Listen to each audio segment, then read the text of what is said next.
Well, a very warm welcome to the International SOS COVID-19 update.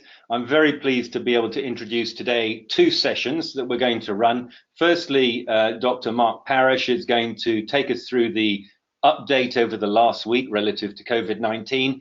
And then I'll be joined by Dr. Myles Druckman, who will take us through a return to operations environment and help share some of the background understanding around how that's being approached today.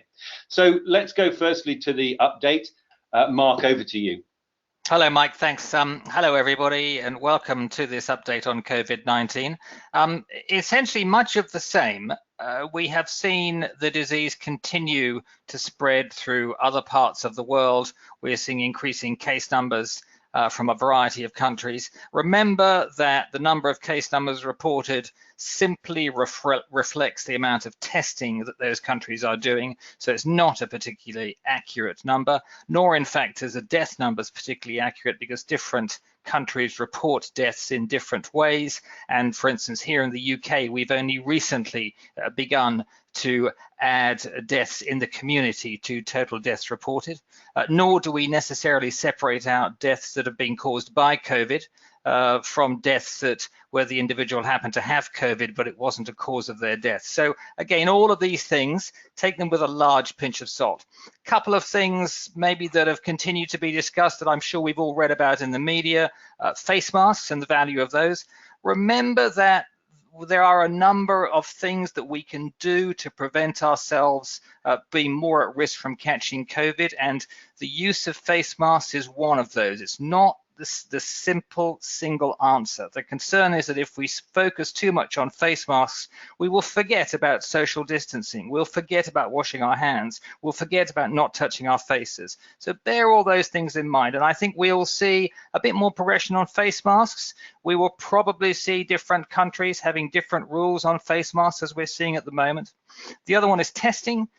Again, we test for the virus and we test for antibodies in our blood. Virus testing, very accurate when done in a laboratory, when you can get the swab in the right part of the back of our throat and nose to get the virus. Antibody testing done on blood. The antibody testing yet got a bit of a way to go before it's accurate enough. It's currently got about 15% false negative results, which means it's not phenomenally helpful in providing an under idea of where we are with the virus, but we'll get there. And the third thing that we are seeing, and we're continuing to see, is this relaxing of restrictions as countries feel that they are in control of the virus. Their healthcare system has not been overwhelmed. They are able to deal with any outbreaks, and so they're starting to relax things. If we look here in Europe, for instance, Norway is starting to do that, Spain, Italy, Germany, all relaxing things in different ways. Countries like Sweden, which never really had much restrictions compared to others, continuing as they are. What I think we will see continually, and we'll talk about this, be the main thing that we talk about, is as part of that relaxation, how we start to open up businesses, how those businesses go back. And what we are seeing as part of that is those businesses that can continue to work from home, just as Mike and I are speaking to you at the moment, are likely to continue to do that for a significant period of time. Those businesses where really you need the employees back in the workplace, manufacturing, retail, are looking at the ways of how to do that in line with local government regulations and what we know about COVID. I think that's where we are on it so far, Mike. Lovely.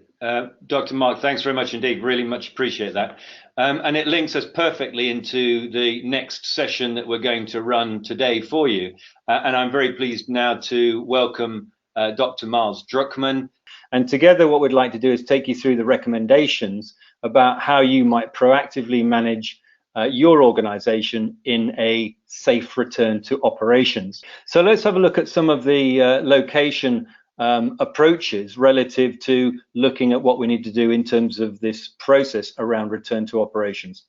We can clearly see globally a number of locations who are now into the waning side of the slope of COVID-19. They're now preparing to say that local governments are going to support the removal of some restrictions and give them the opportunity to get back to a practical work environment. It's extremely important as we mobilize towards this that we deploy safety triggers that could impact a safe return for your people. And in essence, there are 4 key areas that we'd like to cover today. Those will be the area around the timing of that return to operation, the fitness for work of your workforce, the individual and job profile and how that might be affected, and then finally around the risk mitigations and interventions that you may have to face as part of this process. So the first complexity is deciding on the timing of when that return might effectively happen. And this is a decision that's going to be heavily reliant on your relationship with your local authority, understanding why the local authority are making decisions, and working alongside that local authority to make the right decisions relative to your work sector. And we will clearly see that different work sectors will deploy and return to operations at a different timing relative to some of the risks that we'll discuss over the next 10 minutes or so. I'm going to pass now to Dr. Druckman, who's going to take us a little bit through some of the considerations that you might be considering around the staff fitness for work. Dr. Myles. Thanks very much, Mike. And I think just to add one other point to the timing issue, it really is key that you are following the local authority guidance, but that is not the absolute. So you don't necessarily want to start, you can't start too early, but you can start later than what the authorities say. So I think that's one of the challenges organizations are going to have is they'll say, yeah, we want to open, but are you ready as an organization to open? And I think one of the key pieces to that is understanding your workforce. I think we're going to learn more. We know about vulnerabilities that individuals have, whether it's age, whether it's chronic diseases that they have. They're more vulnerable to, if they become ill, having a much more serious outcome. So you really want to identify those persons and obviously protect them as much as possible through this. And we're seeing a lot of authorities put a specific weight around supporting those individuals, and they may be ultimately the last people that will return to the workplace. So the overall fitness of your employees is very important. There's a lot of discussion with testing right now, and whether if you were sick and you've recovered, whether you're immune. And so that's going to be a topic that's going to continue to evolve. And of course, if you have an immunity, then and it's confirmed that people do, then that's another factor that you want to look at within your workforce, because those people potentially could be put into more challenging environments and more safely. So from a fitness perspective, those are some of the key data points that you're going to be looking at. Super. Thanks, Dr. Myles. What we're going to take you through now is having a look at the other areas, including job profiling, and then what are we doing about interventions or risk mitigations. An organization, certainly job functions, will face higher risks as a result of COVID-19. And some of those risks are going to be the inability to allow for social distancing within your workforce, high density populations where you've got a particular work environment that doesn't allow there to be separation. And then you've got public facing roles as well, which will be another area that we'll need to consider. These variable risks need to also be evaluated relative to the individual, and the individual will carry their own potential risks relative to their background health, whether they have any considerations that need to be balanced against the work environment. So do keep those in mind as you prepare the safety in your workplace. The measures will be also linked to the speed and efficiency for how fast your employees might return to work. And some of the examples that we might look at in terms of these interventions or risk mitigations, firstly around travel to and from the office, you need to consider, as local authorities open up public transport, are there other options? Do you have an option for your workforce to take their own transport? Are the public transport services provided to your workforce suitable to allow some distancing? And do they need any particular protective equipment to allow them to safely travel in that environment? They may self-drive to the office, which may allow you a lot more capability of controlling that environment as they approach working. Then there's workplace distancing, and implementing social distancing in the workplace is going to be absolutely critical, certainly in the near future and probably for quite long periods of time ahead. Now, you may also look at within your workforce areas such as staggered working hours, restricting or controlling access to business critical areas. You may have certain workforces that you particularly want to build barriers around. You may even have quarantine work zones within your work environment that shield staff from that area, and that may include their own separate bathroom facilities, their own separate pantry facilities, to ensure that they don't come into contact with the other areas of the workforce. At a staff level and at a local level, it may mean partition screenings, and certainly these are ready available. You'll see many of these in local supermarkets and various other outlets today, but they are equally applicable in the office environment. Separating desk spaces by alternate desk spacing, so leaving gaps between your workforce in the office. Building and ensuring that you've got a much greater facility for audio visual type of meetings, and don't immediately go back and face-to-face meetings. You may have 4 different people in 4 different rooms at the same meeting, but that needs to become a business as usual practice as we move forward. I'd like to pass back to Dr. Myles now, because I know he has quite a few areas around the medical areas that would influence the way you might approach the job profiling, the risk mitigation, and the interventions. Myles. Yeah, no, Mike, I think you covered a lot of it really importantly. And I think the issue is around social distancing, keeping that space. And of course, even within one company, you might have different levels of work profiles. So people that have to work in the public sphere, people that are working with items that they're, say, in retail, that they're having to sell regularly, they have a different, exposure risk than people that are working in an office setting that's controlled.